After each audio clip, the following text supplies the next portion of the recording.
আমাদের সকলের প্রিয় মুফতি শামসুদ্দোহা আশরাফী ভাইয়ের এই 10 সেকেন্ডের কথাগুলো একটু মনোযোগ দিয়ে শুনুন।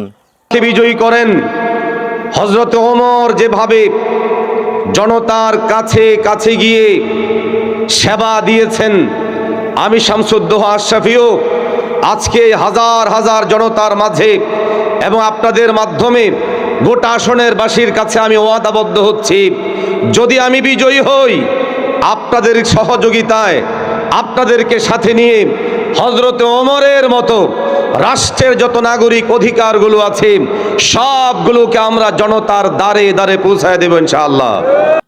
ইনশাআল্লাহ। সকলে বলুন আলহামদুলিল্লাহ। হুজুর যদি এমপি হয়ে যায় তাহলে ইনশাআল্লাহ জনতার ধারে ধারে গিয়ে হযরত ওমরের মতো অনুদানগুলো পৌঁছে দিবে। এবং হুজুর এটাও বলেছে, আমি হুজুরের কথা নিজ কানে শুনেছি, হুজুর বলেছে যদি আল্লাহ তাআলা ওনাকে এমপি হিসাবে কবুল করেন তাহলে সরকারি তহবিল থেকে যেই অনুদানগুলো আসবে সেই অনুদানগুলার প্রতি 3 মাস পর পর আয় এবং ব্যয়ের হিসাব জনগণকে বুঝিয়ে দিবে।